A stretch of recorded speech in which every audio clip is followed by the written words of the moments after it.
Hello, my name is Andrea Smith, and I'm here to talk to you today about how and why I committed my life to serving Jesus Christ.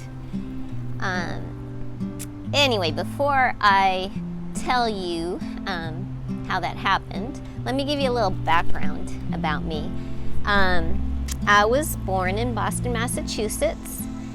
I had and still have a very loving family, a pretty big family, extended family. My mom is Guatemalan and my dad was Italian American, and all of our family lived in Boston, Massachusetts.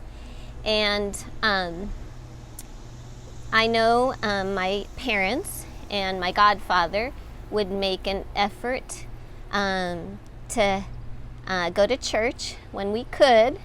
We were by tradition Catholics. Our family was always Catholic, in all of our past. So that's what we were, and we went to the Catholic Church.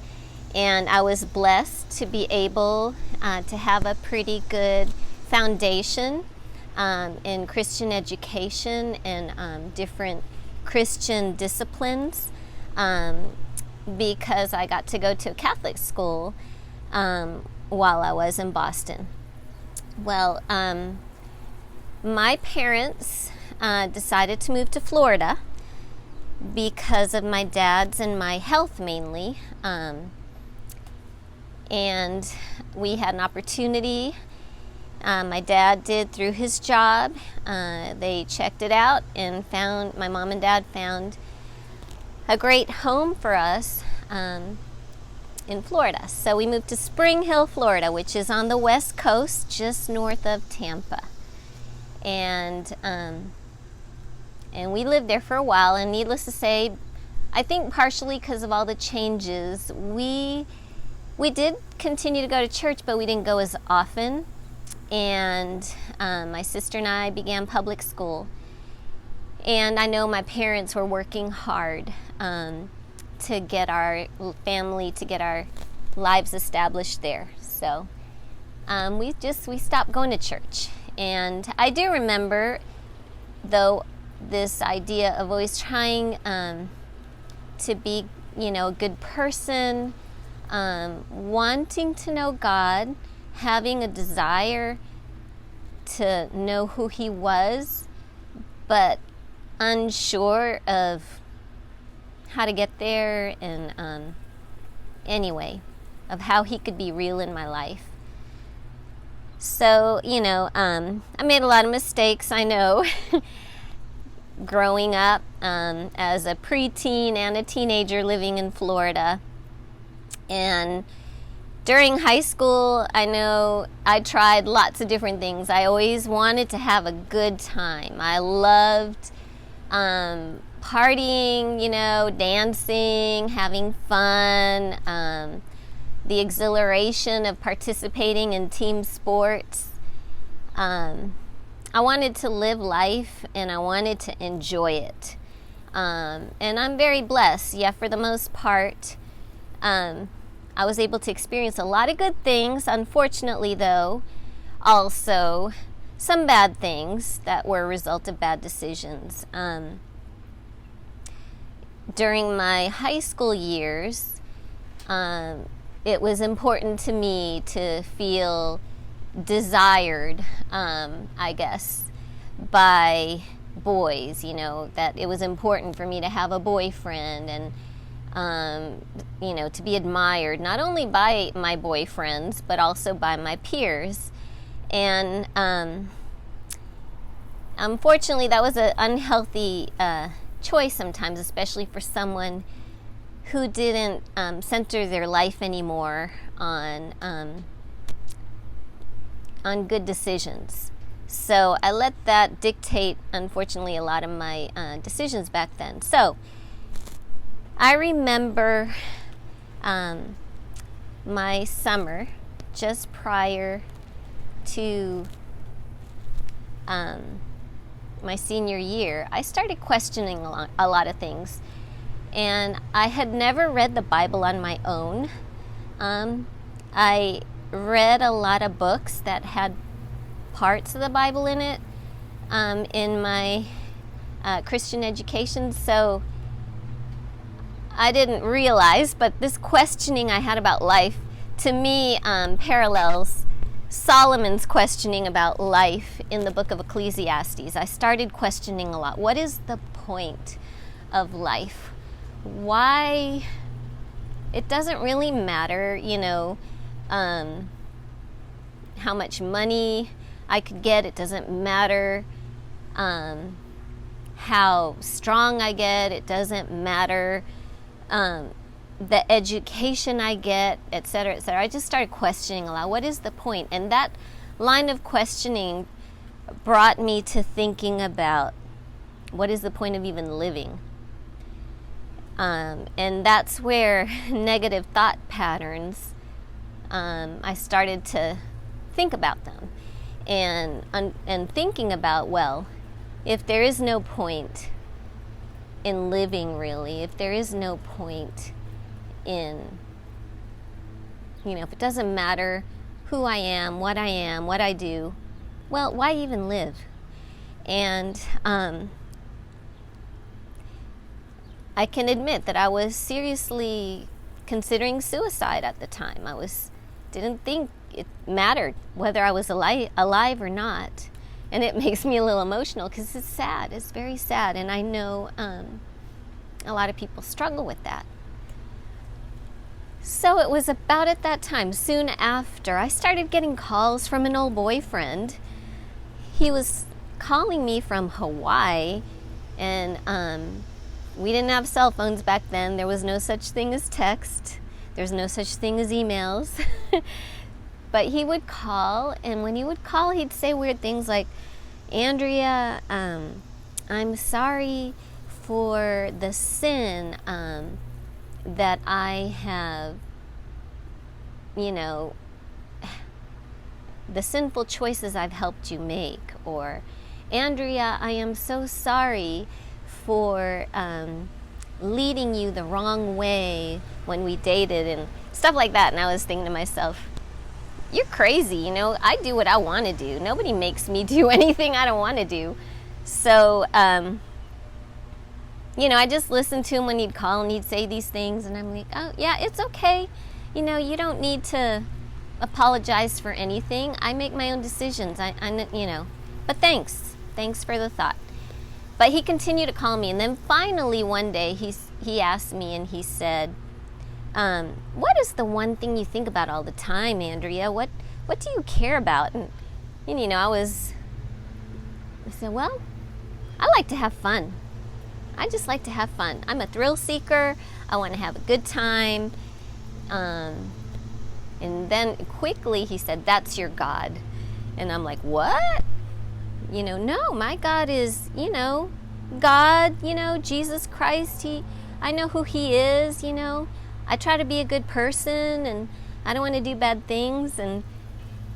But I, said goodbye to him, and I started thinking about that a lot. And I thought, you know what? He is right. I don't really care about living for God. So I understood that the Bible was God's instructions, and that the Bible was important. I didn't understand completely why, but I knew I needed to read for myself in the Bible. So I didn't have one. We didn't have one in the house that I was aware of. So I asked another friend of mine, actually a new boyfriend that I had at the time. He was the only person that I knew that would possibly have a Bible, because he was an usher, or not, is that what you call it? I can't even remember. An altar boy. He was an altar boy in our church. And I'm like, well, if he's an altar boy, I know, he cares about God, so maybe he has a Bible. So I asked him, and he did, and he let me borrow his Bible. And like I said, it was the summertime before my senior year.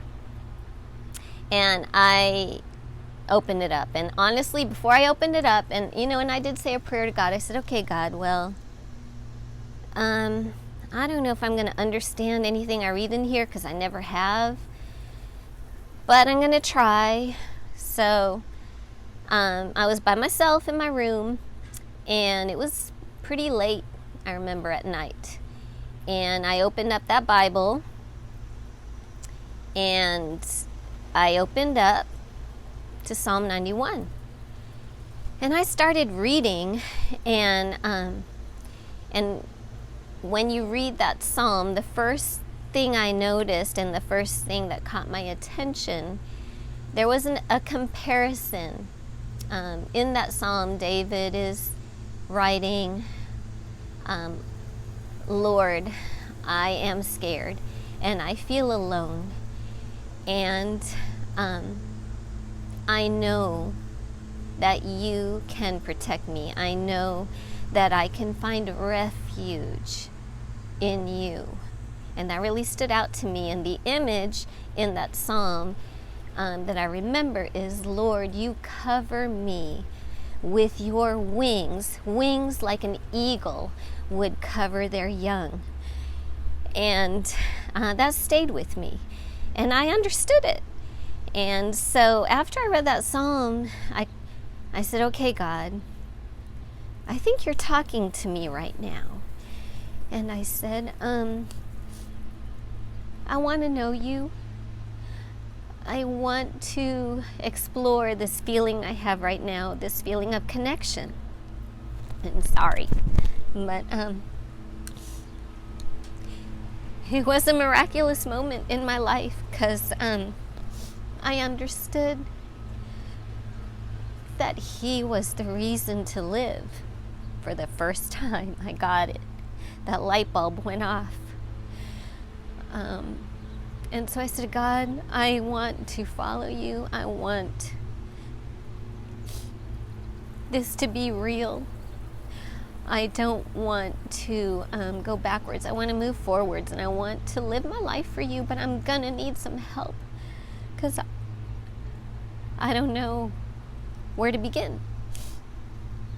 And that was my prayer. That was my prayer of, God, I know I screwed up. I know I haven't been living for you. I want to know you, but I'm gonna need some help. So, how did he help me? Well, I knew he heard my prayer because shortly after I began my senior year in high school, everybody knew me as Andrea, likes to have fun.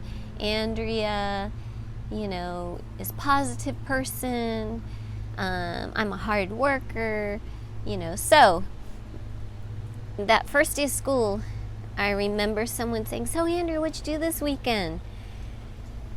And I was kind of nervous, but I said, well, I went to church, and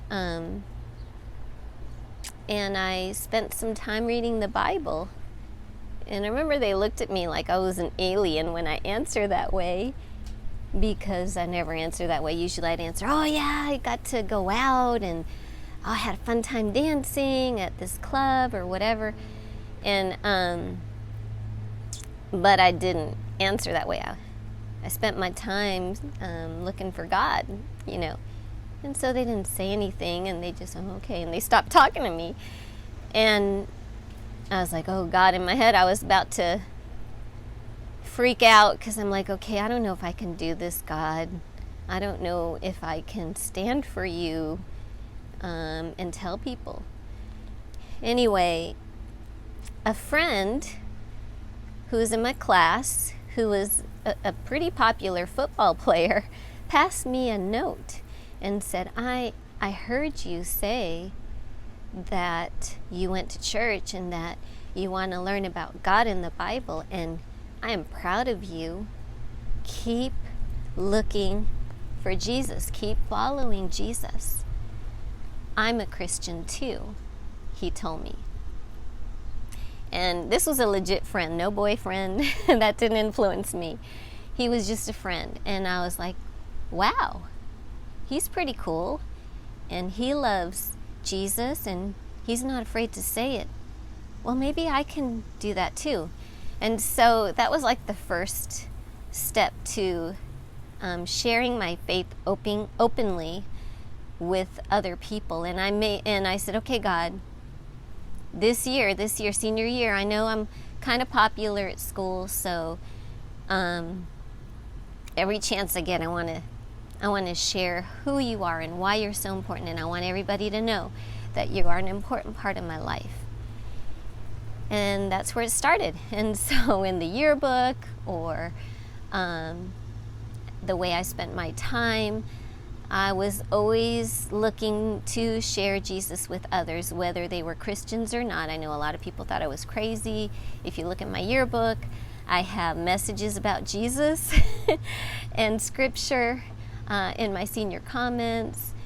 I still did sports. I still spent time, doing fun things my senior year.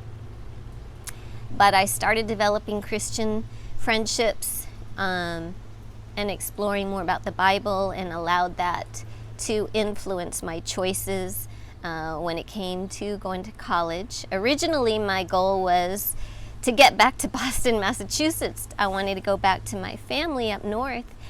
I miss them a lot. But when I chose Christ, I said, well, you know what? I need to learn more about this Bible. I want to learn more about Jesus. So one of my colleges I explored, a Christian college named Refuge University, was where one of probably my main Christian friend, Susan Bird at the time, I decided to check it out, and my family went with me. I was the only one in my family that had made the commitment to be a Christian at the time. My family we were very Catholic, very religious, not necessarily understanding what it was to have a relationship with Christ. So we made the trip. We were visiting college campuses. We visited Samford University and had a tour of the place. And my dad, who, needless to say, he was the oldest among us and the one who'd been Catholic the longest, and the one whose word was the final word, whatever decision I made, he said, "This is a good place. You know what? This place reminds me of Harvard University." I said, "Oh, because I had never been there. I didn't know what it looked like." And he said, "You're going to school here." And I said, "Okay." And I felt like that was God helping. And so I started going to school at Samford University, a Christian college. And the rest is history. I learned a lot about the Bible there. I learned what it was to serve through my involvement in different mission opportunities there. And I am so grateful that my very best friend there became my husband, Mark Smith. And so I encourage you, if you are listening to this testimony and you don't know Jesus, and you think that there are many ways to get to God, you know what? I know for a fact that He is the only way. And He can save your life. But you have to believe. You have to make concrete decisions and take risks for Him. And He will show Himself to you. Believe me, He will. You have to get in that Word. You have to read the Bible for yourself with your own eyes. He will speak to you, but you have to choose. Thank you for listening. Feel free to reach out anytime. I love to share Jesus and talk about the Bible with others. Thank you. Thank you so much for watching today, and we'd love to hear from you. Just go to refugechurchnashville.com And you can find a contact card on our homepage that you can fill out digitally with prayer requests, with decisions that you've made, and even how to contact us. Just leave something in that comment box, and we would love to pray with you, connect with you, and get back to you as well. Once again, thank you so much for being a part of Refuge Church Nashville. God bless.